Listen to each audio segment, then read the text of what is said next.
da lição da escola sabatina. Esse trimestre tem 13 semanas, se não me engano. 13 semanas, certo? E a semana passada estudamos sobre reconciliação e esperança. Então, foi a memorizar, está em 2 Coríntios 5, 21.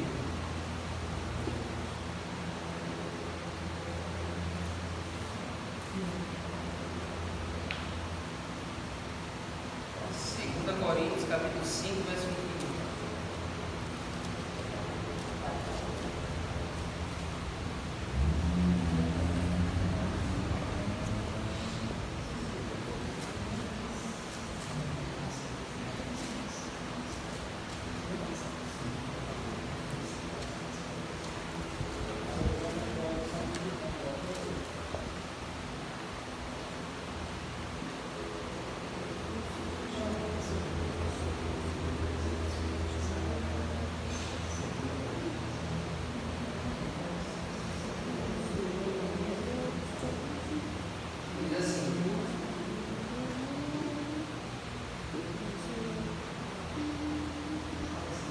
Aquele que não conheceu o pecado, Deus o fez pecado por nós, para que nele fôssemos feitos justiça de Deus.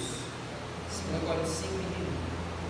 Então, essa semana vai falar um pouco sobre o plano da salvação, vai falar um pouco sobre a morte de Cristo, vai falar um pouco sobre o processo que ele teve para procurar a cada um de nós, para nos resgatar, para nos salvar. E nós vamos relembrar isso durante essa semana. E esse verso aqui ilustra exatamente o que foi que Jesus precisou fazer para nos salvar. Quando ele assumiu todos os nossos pecados, é como se ele tivesse se feito pecado no nosso lugar. E assim, quando ele nos resgata, quando ele nos salva, aí ele coloca a justiça dele por cima da nossa. Então é exatamente isso que nós vimos. E agora nós vamos destrinchar em Colossenses 1, verso 21 e 22. O pessoal fez uma força-tarefa para vir ontem de noite.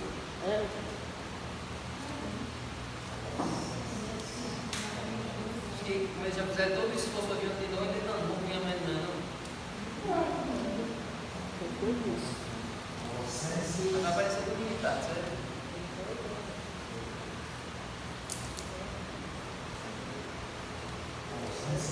Colossenses 1,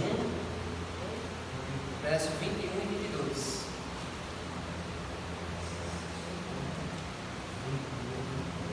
E maior custa vida.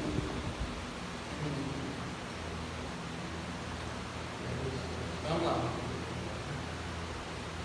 E vocês, que no passado eram estranhos e inimigos no entendimento pelas obras más que praticavam, agora, porém, ele os reconciliou do corpo da sua carne, mediante a sua morte, para apresentá-los diante dele, santos, inculpáveis e irrepreensíveis. Então essa foi a obra de Deus. E aqui a lição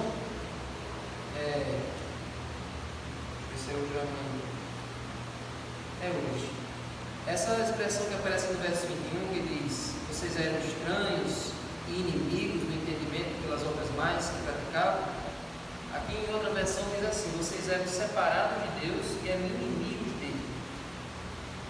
Por que será que no mundo, antes da gente conhecer a verdade, antes da gente se apaixonar por essa mensagem que hoje a gente gosta tanto, por que antes a gente era como se fosse inimigo de Deus? Por que a gente era inimigo das coisas de Deus antes? O que causa isso? Eu acho que é porque tinha muita fé.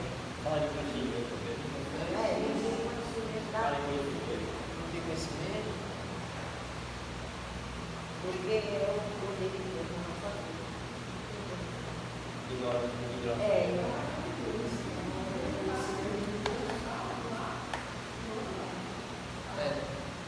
Vamos lá. Pode dizer. Sem a lei não há pecado. Então, se tem lei, vai julgar o que você fez e o que não fez. Então, quando nós não conhecemos a lei, nós pecamos de forma deliberada, de forma inconsciente. Por isso que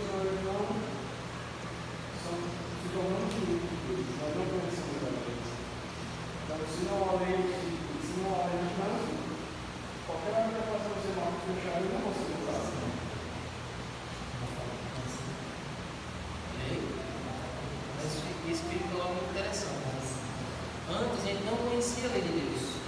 Então a pessoa pecava à vontade, pecava, como disse, de forma deliberada, porque não sabia a implicação daquilo que tinha, não sabia que aquilo era pecado.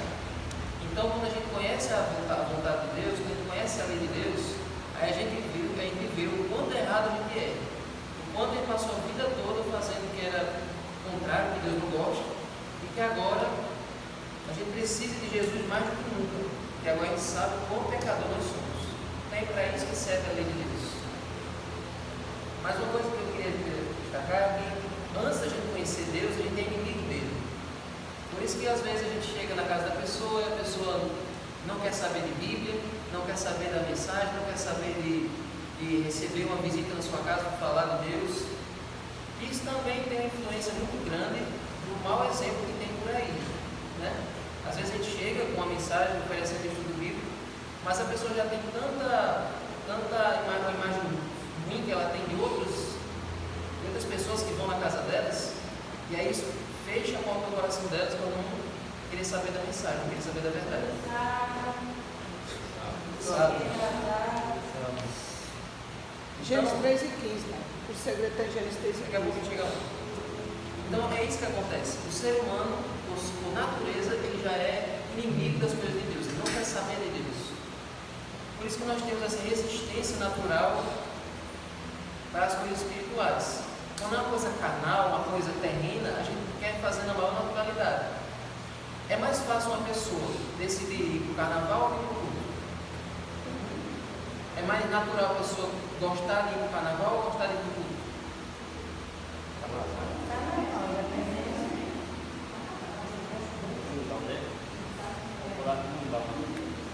O povo desce da Coab, do Alto de São Francisco, Feliz Açu, desce a pé.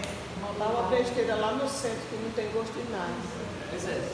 Pra cá a gente muitas vezes oferece para ir buscar de moto e deixar a pessoa não botar Às dificuldade. vezes a festa começa mais cedo, às vezes começa tarde, a pessoa vai de 11 horas da noite, fica até 5 horas, até o outro dia, em pé lá, em cadeira. Vai correr para o banho de lama no dia.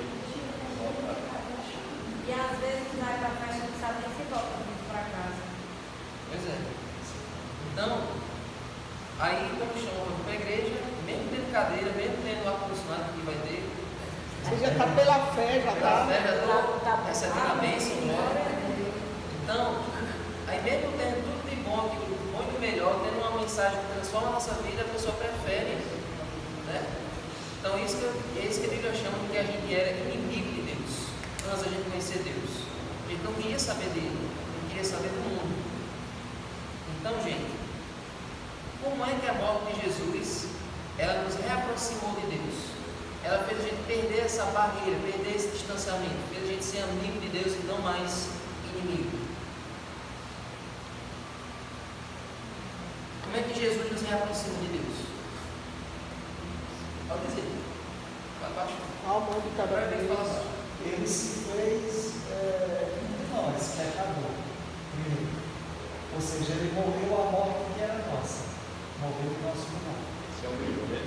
Então, aí, através da morte de Cristo, ele nos atribui essa justiça que é dele, não é nossa. Mas isso por misericórdia, como o antigo Manuel falava, né? Que dizia lá que era sem a dose de mistura, né? É. E sem a dose de misericórdia. Que a gente viu que ele ilustrou algumas passagens da Bíblia, o São Jericó, Raabe, o irmão falou também aqui, Sodoma e Gomorra, entre outros, né? Então, saber que a misericórdia de Deus ela se renova a cada manhã. E apesar de a humanidade quase toda estar perdida, mas tem muito somente ali. Aí tem uma passagem também de Abraão, e se tiver 50, se tiver 40, se tiver 10, até chegar no mínimo. Mas eu acho que é isso. Então, gente, é exatamente isso. Por que Jesus ele faz essa ponte entre nós e Deus? Lembre-se que antes de você conhecer Jesus, antes de você conhecer o amor de Jesus, que ele fez por você, a ideia que você tinha de Deus era aquela velha ideia de que Deus é um ditador, de que Deus é cruel, de que Deus é ausente, é um pai ausente, é distante, não quer saber de nós. Inclusive Deus tem tirando. tem uma vertente aí que pensa que até acredita que Deus existe. Eles até acreditam que tem uma pessoa que controla o universo e tal, mas que ele não se importa com a gente. Ele criou tudo, criou a gente e largou. Deixa ele se virar, que é os deístas. Os agnósticos, os ateus, eles não acreditam que Deus existe. O agnóstico não sabe se Deus existe. O deísta acredita que Deus existe, mas que não se importa. Tá nem aí. Mas nós cristãos acreditamos num Deus que existe, que nos criou, que se importa e vai voltar para nos buscar. Amém. Não, mas como é que eu vou deixar o número do tempo para se acabar? É. Parceiro. Então a visão de Deus deles é como aqueles pais que geram, mas que abandonam. A visão de Deus é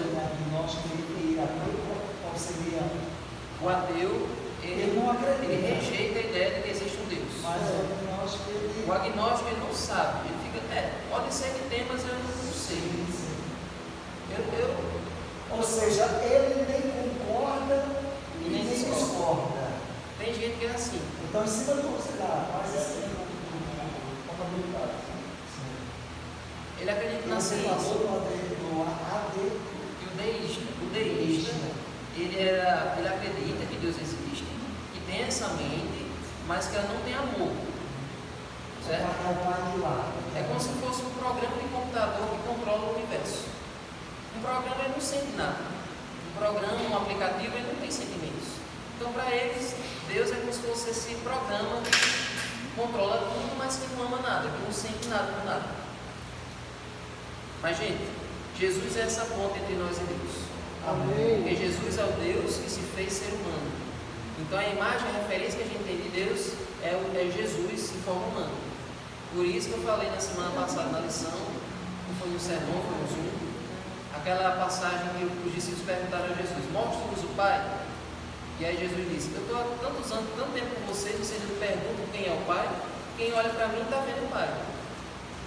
Então é por isso que a nossa imagem de Deus, que a gente sempre representa, é a imagem de Jesus, no cabelo comprido, da barba, daquela veste, daquela túnica.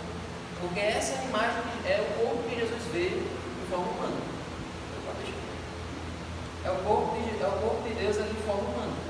Certo? Mas um dia nós vamos ver Deus assim como Ele é. Amém. Certo?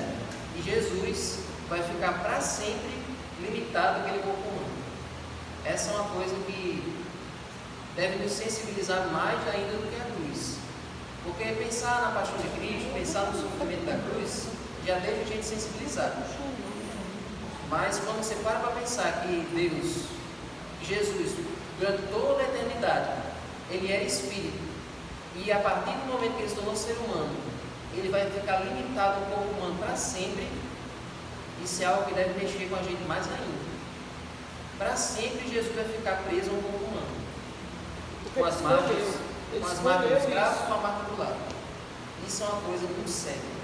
Por amor a nós, Ele renunciou à aparência de espírito e aí Ele adotou um corpo humano, como nós. Para Deus isso é uma coisa altamente humilhante, mas Jesus não quis saber de humilhação porque Ele nos ama. Amém? Amém. Então, gente, é por isso que Ele se reaproximou. Agora, desde o pecado, o ser humano é quem corre atrás de Deus ou é Deus que corre atrás do ser humano? Deus para trás. Vamos ver? Gênesis 3,15. Foi. Vamos ver agora. Gênesis 3,15.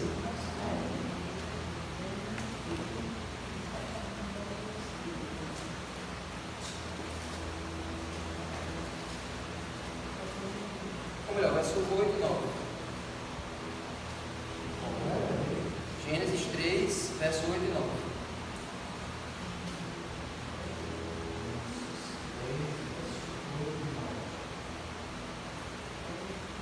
Tudo isso aqui é para a gente entender o Colossenses 1. Olha aí.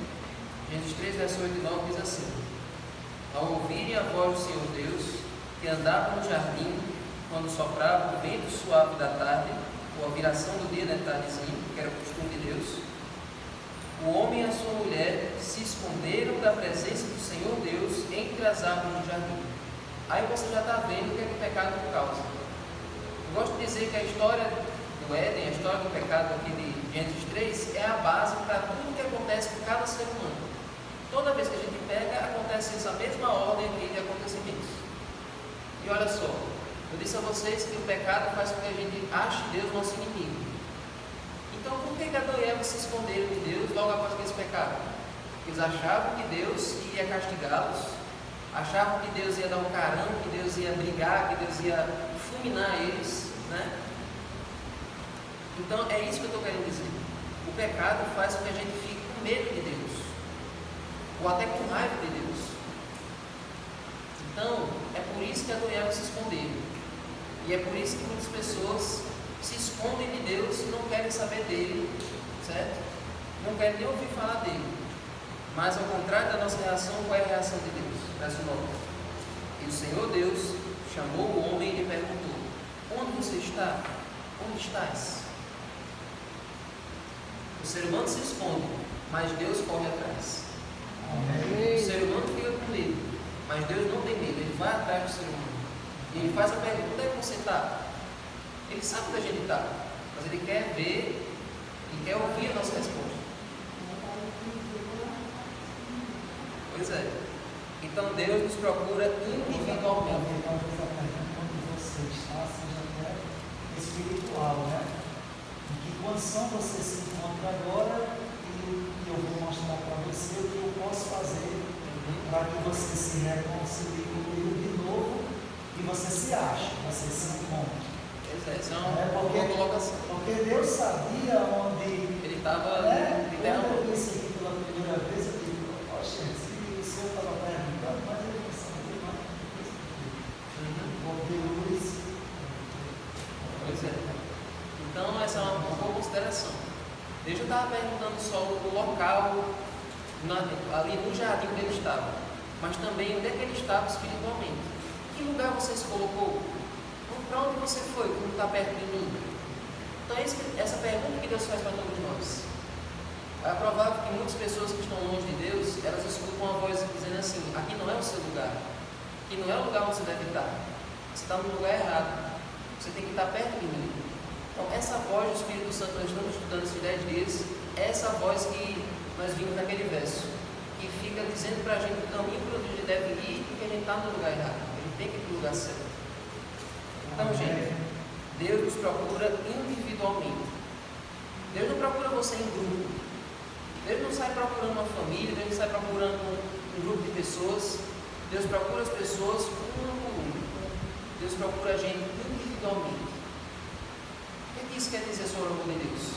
Ele nos considera tanto, que Ele não nos considera só mais um na multidão. Ele considera você, olhando para você individualmente, pessoalmente. Amém? Agora, vocês vão me explicar em Gênesis 3,15. Eu já expliquei esse texto várias vezes. Gênesis 3,15 é a primeira profecia sobre a vida de Jesus como ser humano. Vocês vão me explicar, eu vou fazer as perguntas, vão me explicar como se eu não soubesse de nada.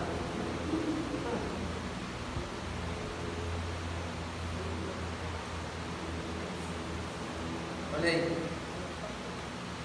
Depois que Deus começou, Deus deu uma sentença para Adão, Deus deu uma sentença para Eva, e agora Deus dá uma sentença para a serpente que enganou Eva. Quem é que estava falando através da serpente mesmo?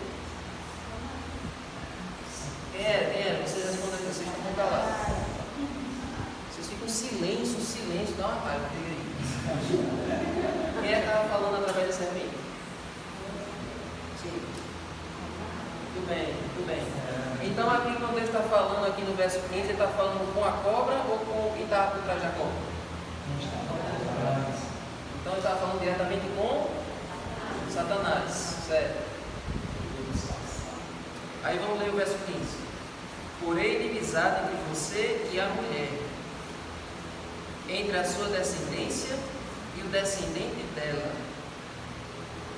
O que é que vocês entendem por isso aí? Os descendentes de Satanás e o descendente da mulher. O descendente da mulher é Jesus. Deixa eles dizer. Descendente da mulher representa Jesus. E os descendentes da serpente?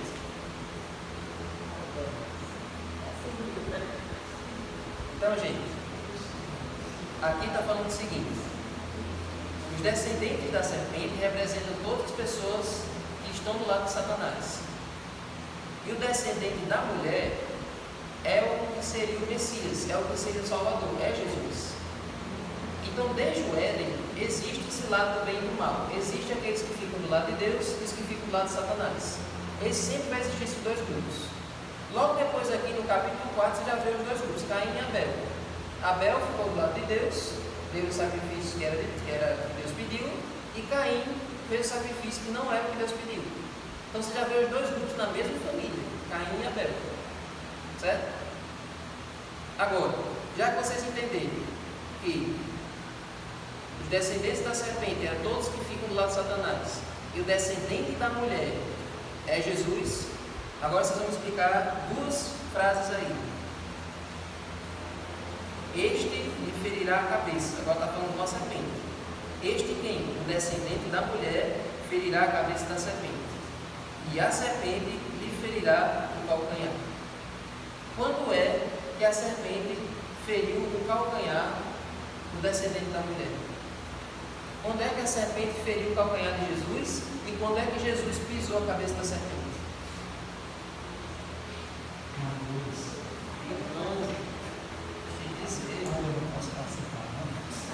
Porque você já sabe, você quando eles ficam esperando você falar, eles ficam tudo calados, não aprendem nada, eles têm que dizer. Eu já descobri que vocês não aprendem a ouvir. Eu já falei isso aqui várias vezes, toda vez que eu pergunto, vocês ficam em silêncio. Vocês têm que aprender falando, ok? Eu falo isso no Zoom todos os dias. Não quero mais vocês em silêncio, não, quero que vocês respondam. Então, gente, como o Leodécio falou, não era para falar. Quando é que a serpente feriu o calcanhar de Jesus? Na cruz.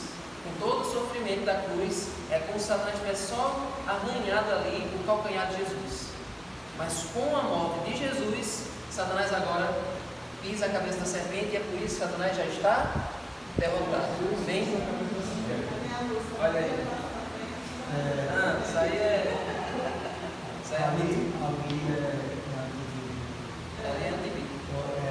Eu fiquei assim triste, assim, porque com todo respeito à denominação, houve um evento lá na rua da minha sogra, eu estava lá no palanque e depois eles contaram esse louvor lá, né?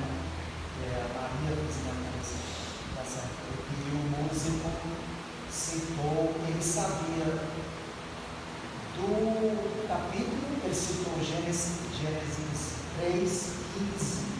Aí eu fiquei pensando, Senhor, que esse povo ali, porque eles são cristãos que estão ali, né?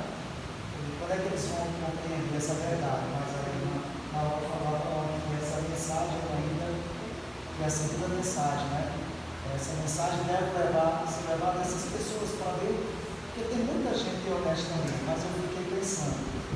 Eu falei misericórdia, porque ele repetiu isso umas duas vezes.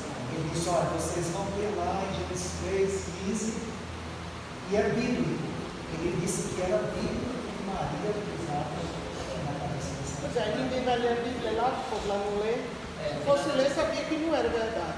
Mas Mas a gente tem como cristão, né? Lá não fala nem a gente ainda tem, eu encontrei também, eu encontrei não da igreja, conversei muito com ele, católico, né? E a gente conversava, dialogava muito, e eu disse, o que você está fazendo na Semana Santa? Eu só vi você trabalhar. Ele disse, Semana Santa, hoje eu vou uma pregação, eu digo, na Semana Santa eu vou te fazer uma visita. Aí ele disse, uma visita? Eu disse, sim, vamos falar de Cristo. Ele disse, claro, não, às vezes eu fico pensando assim, que a igreja da vida precisa. Eu não sei se você deve usar esse termo, precisa filar bolhas, entendeu? E a gente também deve chegar nesse outro lado ali, porque às vezes, irmã Nada falava da senhora, né, que é uma mulher consagrada, aquele lindo, ela dizia, quando eu saio de casa, eu abençoo uma família, meu portão, tudo isso. E às vezes a gente tem medo de falar a mensagem para essas pessoas, achando que a gente sabe que elas conhecem a palavra, mas elas conhecem a minha verdade, sabe? Elas não conhecem a verdade. Aí eu fico às vezes pensando assim, quanta gente necessidade, não precisa conhecer a palavra, né? Mas a gente se sente bem um pouco receoso, eu acho que é esse aí, por achar que eu ouvi da minha esposa dizer assim, e você está na casa de Rita, dando estudo com Rita evangélica, olha a concepção dos cristãos, é que para aqueles a gente não deve levar a mensagem, porque eles já tinham essa mensagem. E quem conhece, a gente sabe isso, a gente deve ser humilde, né? Eu não vou dizer para ela, não, eles não conhecem, mas às vezes a gente se torna um pouco arrogante, sabe? Porque eu já vi isso, né? Próprio lá, só vocês adventistas que conhecem, só vocês que leem a Bíblia, só vocês. Não, todos nós conhecemos. Mas para mim, a luz chega mais para outros, né? E para esses que chegam menos, a gente vê que eles têm essa compreensão. Então, desculpa, Davi, que eu me prolonguei, né? Tá certo, não, você falou, tá certo. Coisas que a gente Começou com Maria na cabeça da serpente, mas foi bom você ter falado disso, porque realmente a nossa mensagem, a nossa maneira de pregar, não deve ser limitada só a um público, né? Tem que pregar para todos os públicos. Agora o problema é que falta quem prega. Não falta para quem pregar. Não falta pessoas para pregar, mas falta quem leva. Agora, para a gente pregar, falar explicar essa mentira aí que a Ariadne falou, sem entender, não adianta. A gente não pode desmistificar, não pode desmascarar uma mentira se a gente não conhece a verdade. Então, não falta pessoas para a gente pregar, não falta grupos para a gente alcançar, mas falta pessoas que entendam a mensagem para poder ensinar. Então, se vocês não entenderem Gênesis 3,15, então vocês podem acreditar que Maria pisa na cabeça da serpente, porque não conhece a verdade. Então, gente, essa igreja aqui é diferente das outras porque ela ensina as coisas. Ela mostra a vocês para vocês aprenderem. Aqui não é uma igreja que vocês vêm apenas para sentir uma experiência, sentir um êxtase. Aqui é uma escola. Todo culto, toda a escola sabatina, vocês aprenderam uma coisa nova. Então, vocês não podem sair de hoje sem entender Gênesis 3,15. Vocês não podem passar dos 10 dias sem entender quem é o Espírito Santo. Cada assunto vocês precisam aprender. Não fiquem empurrando com a barriga, deixando para depois. Se vocês não entenderem o básico, vocês não vão entender o complicado. Vocês sabiam que existem 2 livros que eu queria estudar com vocês, mas ainda não posso, porque eu sinto que vocês não entenderam o básico? Daniel e Apocalipse. Tanta profecia, tanta coisa importante que vocês ainda não sabem, mas eu quero ensinar, mas ainda assim vocês ainda não entenderam o básico.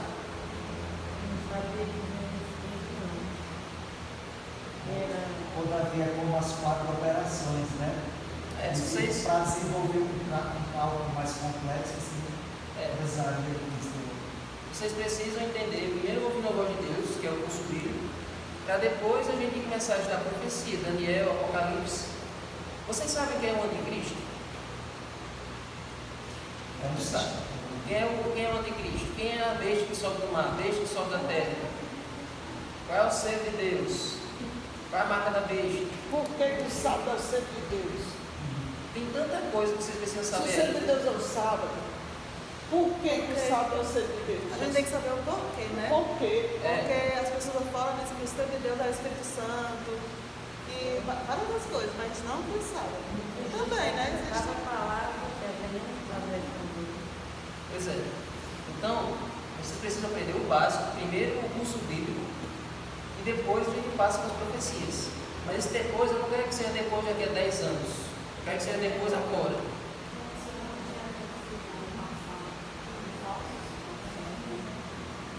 Oi?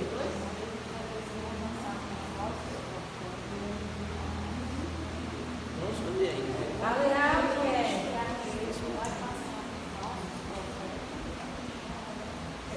eu acredito que vai dizer, Davi, falsos profetas virão em nome de Cristo, né? A Bíblia diz isso, né? Vão ter vários falsos profetas, vão ter várias gente ensinando coisas que não devem na nossa volta, mas para a gente não ser enganado, a gente precisa conhecer a verdade. Mas existe. Mas pode surgir também no meio adventista. E por isso que quando, por exemplo, digamos que hoje tem um irmão aqui de outra congregação, de outro distrito, né? A gente não conhece, o irmão chega de terno, muito arrumado, com sua Bíblia, sua lição da escola sabatina, né? Sua meditação matinal e tal. E digamos que ele se ofereça para pregar amanhã, no domingo. O que nós devemos fazer? Ligar para o pastor, porque o pastor vai se informar com o pastor daquele irmão, para saber se ele está firme na igreja, se o que ele prega está de acordo. Porque pode ser que esse irmão tenha se rebelado contra a igreja, esteja pregando outro evangelho, que não seja um evangelho, e a gente não pode simplesmente por uma pessoa você vê que ele está com uma roupa decente, ele está com a Bíblia toda marcada, ele é uma pessoa, simplesmente deixar ele pregar assim, para proteger a igreja de possíveis falsos evangelhos.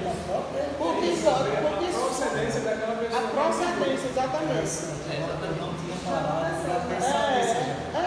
Às vezes a gente acha que você da igreja, da denominação. Por exemplo, digamos que seja uma pessoa que você tem umas referências lá de Natal, do São Irmão, não sei o quê.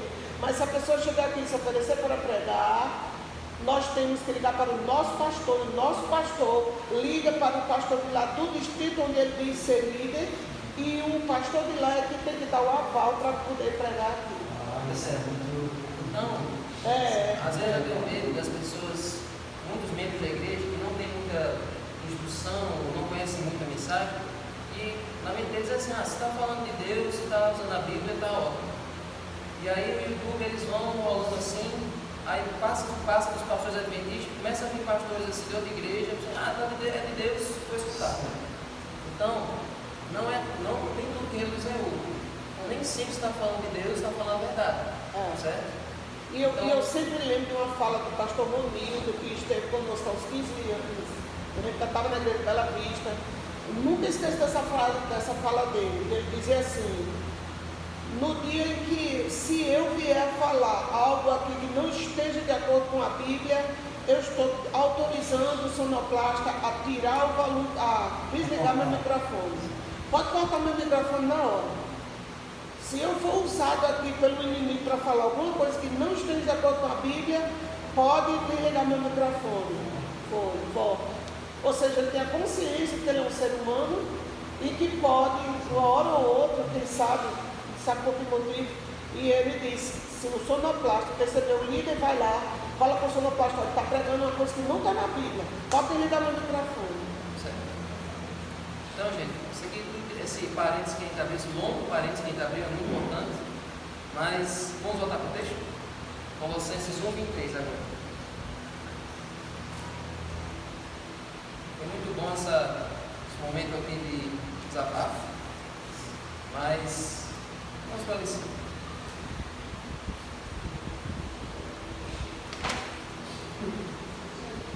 Colossenses 1:23. Já lemos o 21 e 22 sobre o plano de Jesus, de reaproximar o povo de Deus. E o verso 23 diz o seguinte: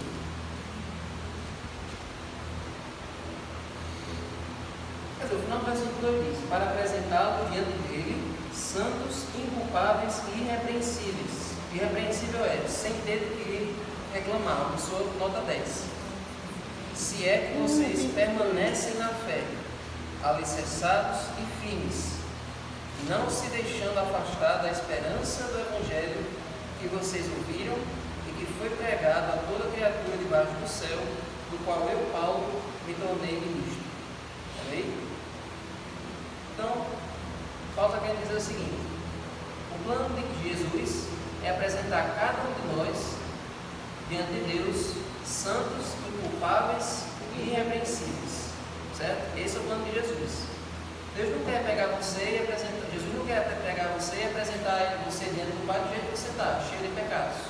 O plano de Jesus é nos transformar, é melhorar cada um de nós. Certo? Mas para isso, é preciso que a gente permaneça na fé. O que é que você faz quando a sua fé começa a vacilar?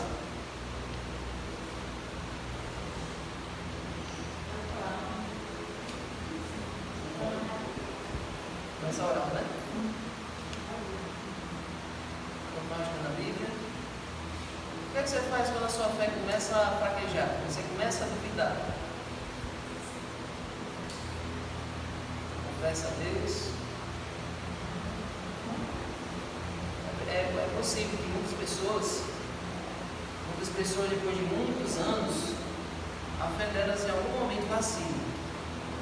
Isso não é algo assim que a gente deu, é que quando uma pessoa, a fé dela, uma pessoa tanto tempo na igreja, uma pessoa tão delicada, a fé dela começou a vacilar. Aí você lembra de João Batista. João Batista não foi aquele homem usado por Deus para preparar o caminho de Jesus. Ele batizava todo mundo que vinha a ele, era uma pessoa corajosa, que desafiava o rei e tal. Mas aí João Batista batizou Jesus e disse: esse é o poder de Deus que tira o pecado do mundo. Mas aí João Batista foi preso. E lá na prisão, lá no escuro, com o tempo ele começou a duvidar que Jesus era o Messias. Jesus que ele mesmo tinha batizado. E aí João Batista mandou os discípulos dele atrás de Jesus e disse: olha, você é realmente o Messias ou a gente tem que esperar outra pessoa vir? Olha aí, João Batista, ele mesmo duvidou de Jesus, mesmo ele ter sido homem de Deus. Então, nós temos recebido a revelação de que Jesus era o poder de Deus que ele pecado no mundo. Mesmo ele dizendo: depois de mim vem um que eu não sou digno nem de amarrar a sandália dos pés, que isso deve ser visto do pior escravo, mais ralé. Era carregar um par de sandália limpo, para quando aquele viajante, aquele homem, chegasse na casa de alguém, o escravo ia lá, tirava a sandália suja e calçava a sandália limpa e abotoava. Deixava a presilha lá, o cara não se abaixar. Existia 3 tipos de saudação no livro da Bíblia. Ele não era Se você era escravo, você tinha que lavar os pés, amarrar a sandália dos pés do seu mestre, do seu dono, e beijar os pés dele. Então você tem que lavar, calçar os pés dele e beijar. Essa era a forma como o escravo se comunicava com o seu dono, né? Ele tratava saudável o seu dono. O discípulo, ele beijava a mão. Ele beijava a mão do seu mestre, do seu professor. Já os amigos, eles tinham o ósculo, que é o beijo aqui na bochecha. E tem até hoje assim, mas é bem por cima, né? Bem superficial. Mas isso não é o caso. Mas o que Paulo está querendo dizer é: vocês devem permanecer na fé, alicerçados e firmes. Alicerçados, temos que estar fincados os pés na mesma fé.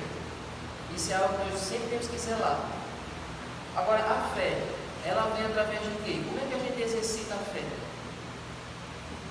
Já disseram aqui, ouvindo a palavra de Deus. Exatamente. Eu já passei aí um tempo atrás, que eu estava puxada da igreja, e teve um tempo que eu desacreditava que eu tinha voltado. Mas aí eu comecei a ter uma amiga minha que não foi só a mão para mim, que ela sempre nunca saiu da igreja.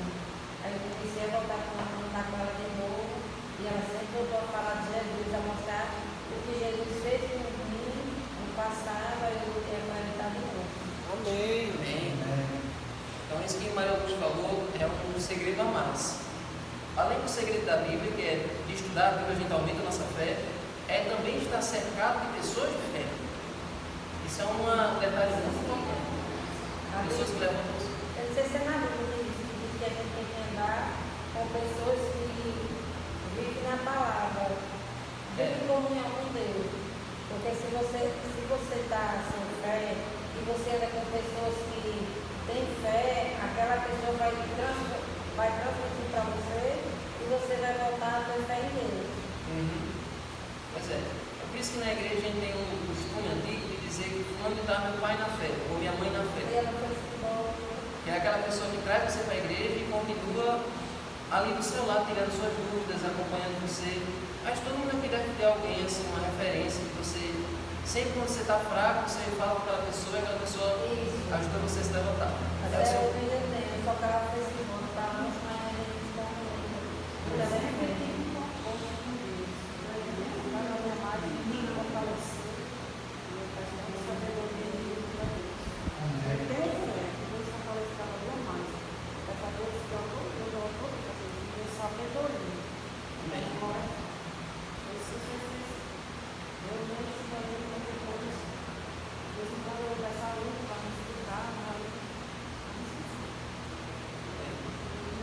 sem você ver, mesmo sem você compreender. Eu leio todos os dias, todo mundo acorda,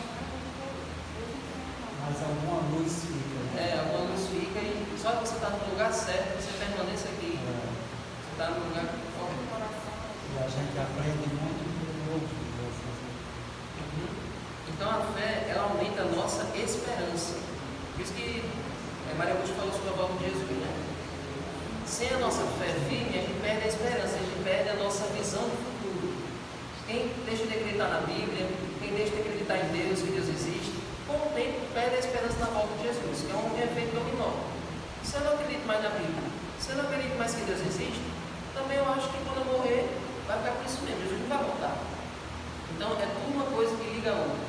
A fé leva a gente a aumentar a nossa esperança. Certo? Mas eu acredito que isso acontece quando você deixa de acreditar em Jesus, porque você distanciou de pessoas que lê a Bíblia, que oram.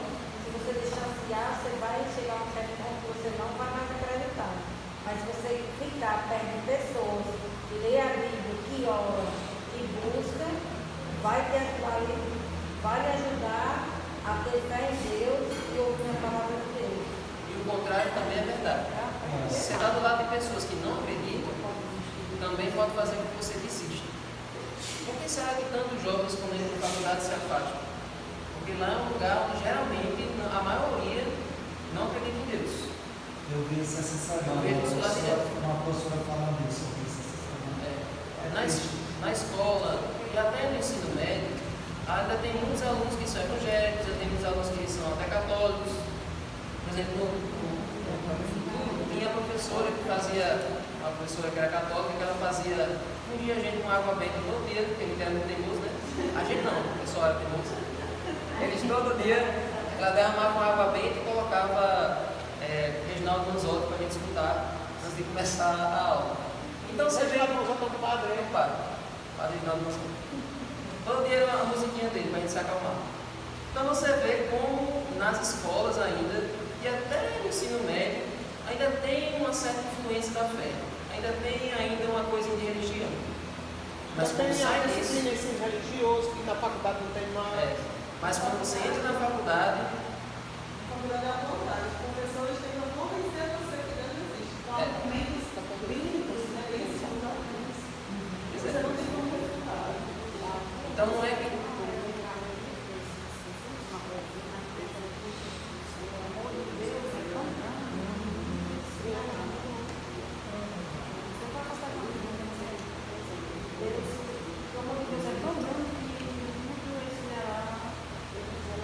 o amor de mundo se esfriará.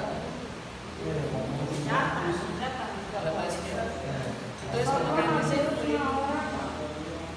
quando o jovem ele vai para um lugar desses, onde a dispensa é a lei, onde todo mundo ali não acredita, então a tendência para ele querer ser aceito pelos outros é com o tempo renunciar aos princípios dele com amor.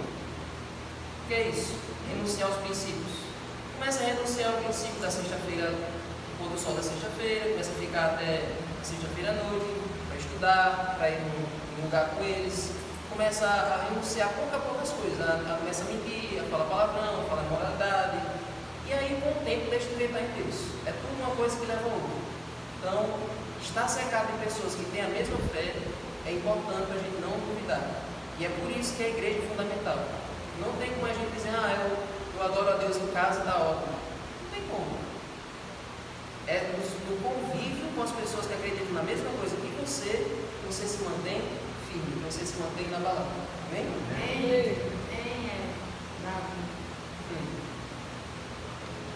E o que me mantém vivo, firme na igreja agora, é só a igreja, porque eu moro com pessoas e minha sogra de carta, daquele negócio, né? Aí ela sempre fica dizendo, marido vai morar dentro da igreja, não sei o que, eu digo, a senhora tem a sua fé e eu tenho a minha. Fico com a da senhora que eu vou atrás da minha. Ninguém tira isso da minha cabeça. É a adventista, é a igreja e acabou. Voltar não quiser. Muito bem. Esse é um testemunho, né? Porque é como se fosse uma guerra. Se você começar a faltar, se você começar a desanimar, então quem vai estar ganhando é o outro lado. Quem vai estar ganhando é o lado que está querendo fazer você desistir, né? Se deixar de vir para a igreja. Irmão, faça alguma coisa também para ela, no sentido de que ela comece a ter interesse de participar desse meio, né? Porque eu acho que aí é que é o grande lance. Eu tenho dificuldade, porque eu convivo com pessoas assim, mas eu digo, primeiro a gente tem que ser exemplo para essas pessoas, né? Às vezes a gente deve achar de santo, mas eles também deveriam entender qual é o conceito de santidade. Né? Eu não entendo. A maioria das pessoas não entende. Eu não entendo porque a minha. Aí eu acho que a gente nessa hora, né, tem que ser humilde, tem que. É muito difícil. E tem que entender também o lado deles.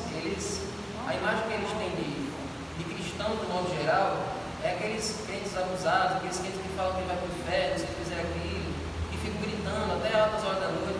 Então, na mente deles, aqui é desse jeito. Então, a gente precisa mostrar para eles que a imagem da nossa igreja não é essa. Nós não somos assim. Tá alguns dias já que as 3 meninas do nada, quando nós de orar, ela colocou o nome da sogra para deixar de fumar e de ir para a igreja. Agora, né? Não, minha avó não. Minha sogra. Sim. Aí foi, quando foi um dia desse aí, ela dizendo a mim que não acreditava na Bíblia. Já quando foi essa semana, ela disse, tem uma menina aí, eu quero uma Bíblia. Eu digo, como é que a pessoa não acredita na Bíblia e quer uma Bíblia? Ela quer que eu leve uma Bíblia para ela. Então ainda é alguma coisa. Da oração da menina, alguma coisa já está se movendo por ali. Ela pediu uma Bíblia. Sim. Vamos mandar. 5 minutos. Vamos mandar uma Bíblia. Ela quer uma Bíblia. Eu digo, é a oração da menina, porque a oração não tem poder. Olha aí. Amém. Amém. A oração da menina, todo dia a menina orava por esse dia. E minha avó deixa de fumar e vinha para a igreja. Aí quando foi agora, um tonto, ela disse, estava encaminhando 2 vezes. Maria, consiga uma Bíblia para mim? Aí eu digo, como é que a pessoa não acredita na Bíblia e quer uma Bíblia? Então deve ser alguma coisa. Aí você diz assim, amém, eu vou conseguir abrir com a senhora. Está me ligando atrás de uma Bíblia. Eu tenho uma Bíblia lá, vou trazer. Você vai tem que dizer amém, eu vou conseguir abrir com a senhora. E já algumas vezes eu estudo, aí capulando o estudo ouvindo a voz de Deus, aí ela diz, fala e ela para me ouvir. Olha, Faça pergunta para na mim. brecha. Faça pergunta para ver se você agora Deus, agora Davi falou uma coisa. Você está aí com que o queijo e a faca chama agora. atenção. A gente tem que se fundamentar. A gente não pode ficar apenas na papinha, no elementar. O líder lá da minha igreja sabe.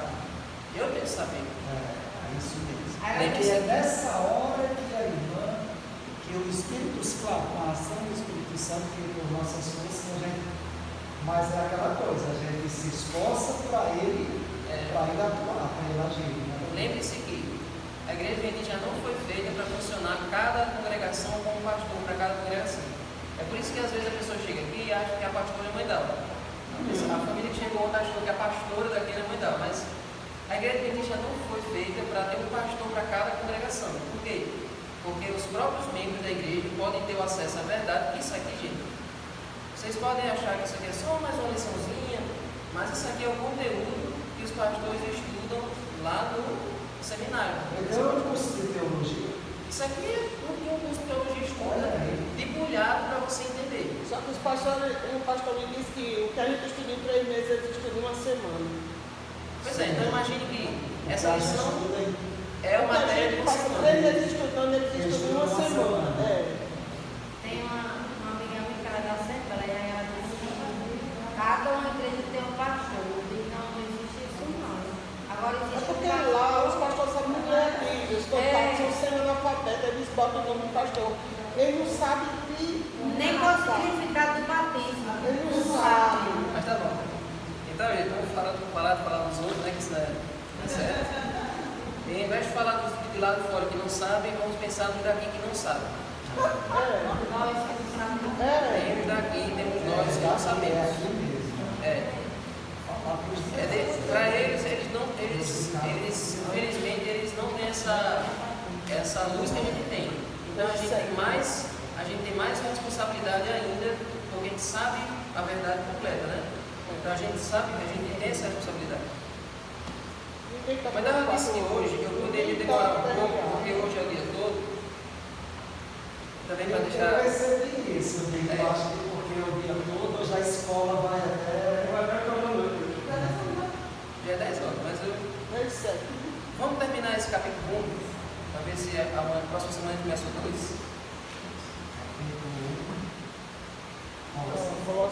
Colossenses. Olha aí. Colossenses 1, 26 e 27. Vamos lá. Diz assim. Vamos botar lá no 24 e 25. Agora me alegro dos meus sofrimentos por vocês e preencho o que resta das aflições de Cristo na minha carne, a favor do seu povo, que é a igreja, da qual me tornei ministro, de acordo com a dispensação da parte de Deus, que me foi confiada em favor de vocês, para dar pleno cumprimento à palavra de Deus. Amém. Então, vamos entender aqui, porque a linguagem de Paulo é um pouco rebuscada, mas vamos entender. Dispensação é plano, mesma coisa que plano de Deus, certo? De acordo com o propósito de Deus, o desígnio de Deus, certo? Por que será que Paulo ele se alegrava nos sofrimentos?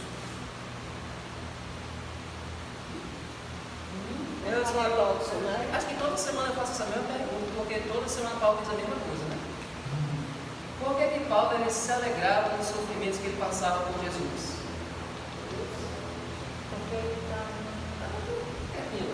Porque ele procurava Deus constante. Procurava Deus constantemente.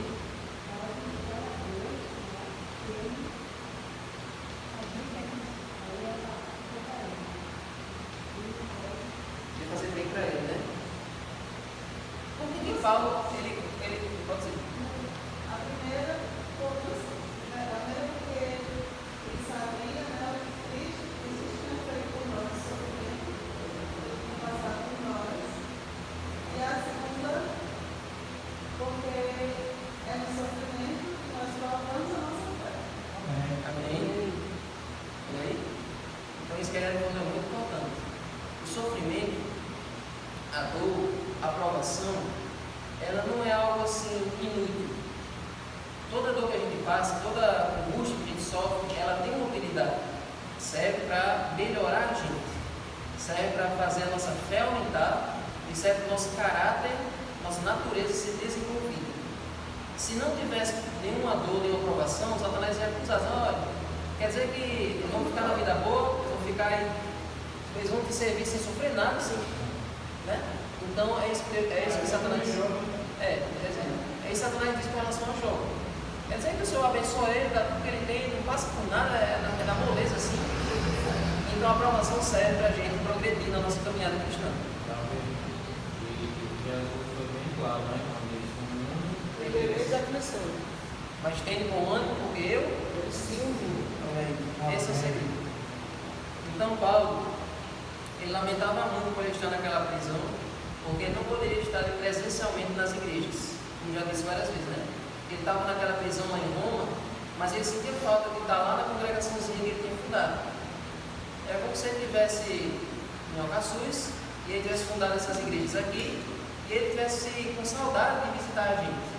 Como se fosse o fundador, ele estivesse preocupado como é que as igrejas estavam conseguindo, né? Como se ele fosse, ele era o fundador. Ele era o fundador. E aqui tem uma informação interessante. Quem tem a lição, olha, no segundo parágrafo diz assim, que Paulo, em 2 Timóteo 2,9, ele diz assim, a palavra de Deus não está algemada. Eu estou algemado, eu estou aqui preso. Né? A palavra de Deus não está algemada, eu estou. Mas a mensagem não está, a mensagem está livre. Amém. Então, Paulo, quando chegou em Roma, ele foi preso. E quando ele estava preso, ele escreveu 3 cartas. Ele escreveu Filipenses, ele escreveu Efésios e ele escreveu Filemon. Filipenses foi para os cristãos da cidade de Filipos. Efésios foi para os cristãos da cidade de Éfeso. E Filemon foi uma carta pessoal que Paulo escreveu para um homem só, que era Filemon. Aí Paulo foi solto. aqui eu nem eu sabia. Paulo foi solto, continuou pregando, mas agora ele foi preso de novo. E quando ele foi preso de novo, ou melhor, quando ele estava solto ainda, ele escreveu 1 Timóteo e Tito. Aí ele foi preso pela última vez. E aí ele escreveu 2 Timóteo. Então 2 Timóteo foi a última carta de Paulo. Foi a última carta que ele escreveu. Certo? Por que foi a última carta que ele escreveu? Porque em 2 Timóteo que tem aquele verso: combati o bom combate, completei a carreira, guardei a fé, e tal. E provavelmente, nesse período aqui, ele também escreveu o livro, a carta de Hebreus. Não tem dizendo que foi ele que escreveu, mas pelo jeito como ele escreve, a gente sabe que foi Paulo, né? Assim como você na sua casa, você sabe quem é a letra de cada um das suas Até porque em Hebreus tem a descrição também de Paulo. Eu sou hebreu de Hebreus, fariseu, não sei o que, ali no capítulo 2, ele se apresenta. Então olha só, se você tivesse preso, você ia ter coragem de escrever alguma coisa? Se você estivesse na cadeia, você ia ter disposição para mandar mensagem, para escrever para as igrejas que você fundou? Considerando você, sua personalidade, você escreveria? Você teria disposição para escrever alguma coisa? Eu acho que O certo é escrever, né? Mas não pode mexer em celular. a criar mal suspensão.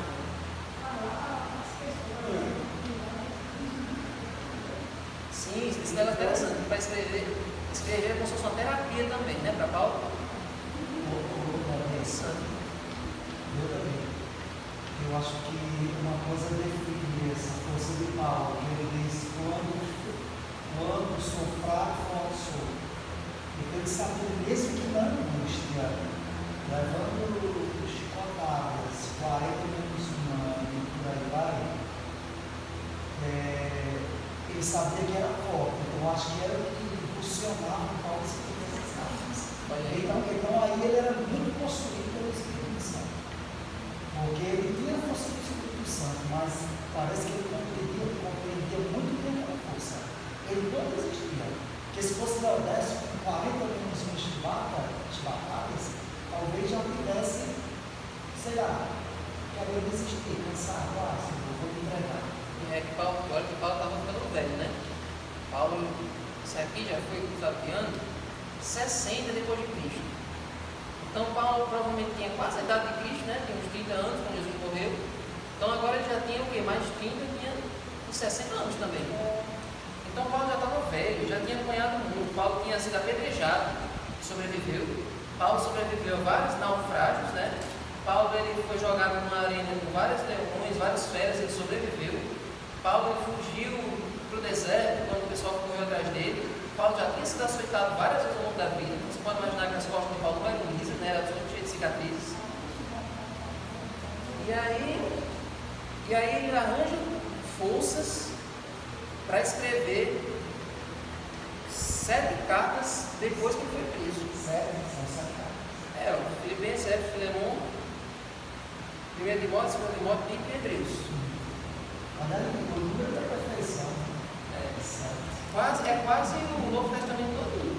Ele escreveu depois que ele estava preso. Olha aí, onde é que a pessoa arranja essa força do nada? Onde é que a pessoa arranja essa disposição para continuar pregando o Evangelho?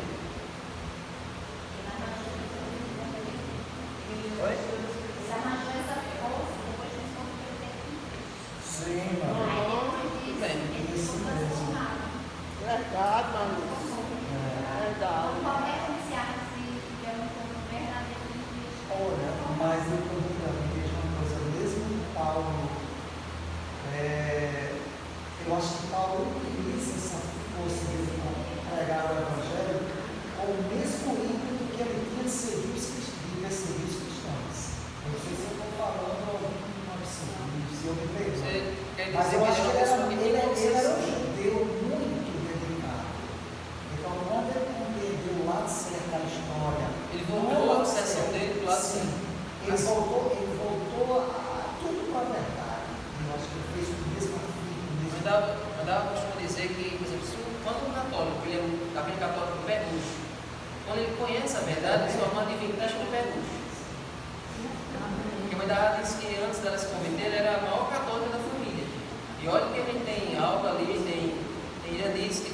capela, eles são. Elas são católicas. Mãe Dalva era a mais católica de todas. E aí Mãe Dalva se converteu, olha aí. E aí Mãe Dalva disse que se a Alva se convertesse, a Alva seria ainda maior do que ela, seria mais. O que vocês acham de Mãe Dalva? Vocês iam achar muito mais de Alva. Então, gente, Paulo tinha aquela obsessão pelo judaísmo para perseguir os cristãos. E quando ele se converteu, ele pegou aquela obsessão que ele tinha para o lado errado e jogou para o lado certo. Toda aquela determinação que ele tinha para fazer o que era errado, agora ele voltou aquela determinação para fazer a causa de Cristo. Certo? E assim também, que deve ser o cristão na igreja, né? Mesmo com nossas limitações. A gente ser esse exemplo, porque aí quando a gente fala de ser semelhante a Cristo, é isso, é tomar Paulo como exemplo, né, também. Claro que o nosso exemplo maior é Cristo, espaço que eu disse, mas que Paulo também nos inspira, né? Estou seguindo aqui, mas não sei se... Não, por mim. Hoje é 10 horas. Por mim, você poderia estar nos orientando com a lição, né? Davi foi uma das lições assim, mais bem aproveitadas. Porque a gente está tendo tempo para isso. Né? Aí, se vocês estiverem achando muito cansativo, vocês escutam o Felipe, foi ele que pediu para demorar na lição. Liga. É isso, cara. Eu acho que ele percebeu que os sofrimentos que ele passava, comparado com o de Cristo, Não era nada. Isso Muito bem, muito bem. Eu queria uma coisa que falou também muito interessante. Agora Considerar profundo. que o fato dele se beber na cadeia também é uma terapia para ele não desanimar na fé. É por isso que, quando a gente só estuda a Bíblia só para nós, uma comunhão muito individual, com o tempo a gente perde essa força. Sabia? Se você só estudar a Bíblia pessoalmente, individualmente, voltado só para você, com o tempo você desanima. Mas quando você estuda e passa para alguém, você não perde a fé. É por isso que nós temos... Exatamente, quando você ensina, você aprende mais. Temos vários irmãos aqui que têm mais de 30 anos aqui no distrito, que eles só não desanimaram ainda. As igrejas deles já passaram por vários momentos de perda de membros, várias situações complicadas, mas esses irmãos estão na igreja até hoje, porque eles estudam a Bíblia e dão estudos. Então Paulo só não desanimou na cadeia, porque além dele buscar a Deus, ele também continuava pregando o Evangelho mesmo por isso. Então, gente, a palavra de Deus não está algemada. Na pandemia nós tivemos um vislumbre de como era isso. Todo mundo ficou preso em casa. Mas mesmo assim o Evangelho continuou sendo pregado, mesmo naquela situação de privação. Então, que nós possamos ter essa mesma resiliência, essa mesma determinação de Paulo, de na fraqueza aí que a nossa força é demonstrada. Lembrando que essa nossa força não vem de nós, vem do Espírito Santo. Amém? Então vamos ficar de pé? E vamos pedir a Deus que nós possamos seguir o exemplo desses personagens, que a gente não desanime, que a nossa redenção se aproxime. Amém? Senhor Deus, obrigado, Senhor, por essa lição maravilhosa. E dessa vez foi passada com calma, foi passada devagar, para todo mundo aproveitar.